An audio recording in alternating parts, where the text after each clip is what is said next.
is up, you guys? I got a quick tip for you guys. So, I'm just gonna show you guys how to widen out synths and stuff like that, or anything really, how to get it extra wide in Ableton. Because if you're in Pro Tools or whatever, you probably don't need to do this, because in Ableton we don't really have like stereo pan knobs. Like, we do have panning, but we just don't have like a left and a right side pan knob individually. So there is a way we can sort of manufacture our own, and I'll show you how to do that. So to make something wider, I'm just going to use this as an example. So let me just click over here.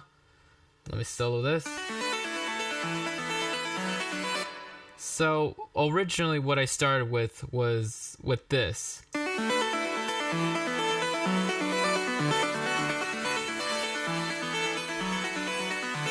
So you can kind of hear the difference there. So you might have noticed this is pretty much my original right here, and I bumped that up by 3 dB just to compensate for the obvious leveling that happens when you have a left and a right side panned far away from each other. It's just a little bit louder. So I'm trying to compensate for the inherent loudness of having the pan sides. So what I'm gonna do is I'm just gonna basically just get rid of my group here. So let me just take it out of there, or I could just delete everything and start with the original. So what you gotta do, or let me just try to see if I can ungroup this real quick. I believe I can.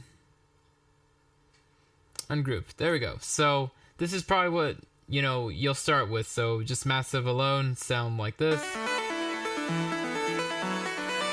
So we're gonna make this now wider. So we're just gonna press Command G around it, or Control G if you're in PC, and we're gonna have the group right here. So now we're gonna open up the chain, and we're gonna duplicate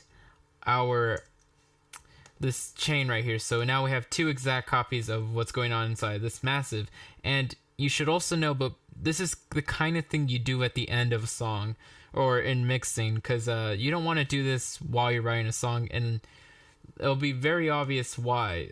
I have automation on this right here. So as soon as you have a duplicate in your chain, you pretty much have now automation tracks for that one as well. So now I have pretty much twice the automation tracks, as before I only had just one red dot.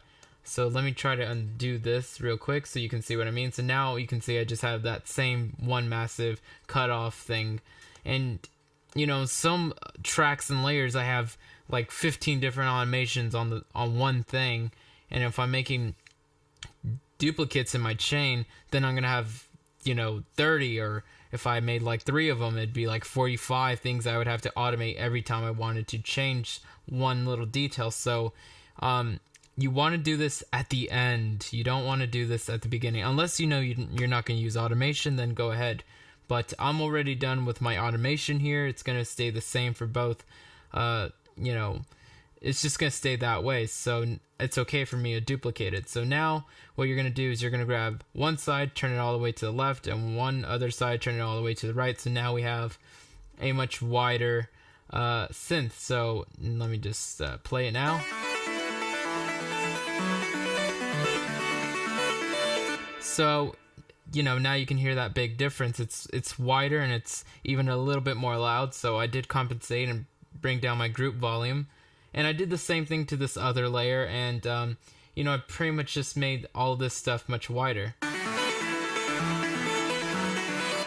Now you might want to pick and choose what things you're gonna pan all the way out. Just like with any pan knobs, you don't put everything full wide. You kind of want to choose the things that you want to have be further out in the stereo field. And in some cases I'll just bring things up by like 7 or 10. Like some bassy stuff that I want it to be slightly wider, I'll do something like 12 and 12 or 50 and 50 if it's like a synth. So you pick and choose what should be widened out. So that's pretty much it, you guys. Quick tip, like I said. So try it in your productions and you'll see what you get. So thanks guys for watching, and lates.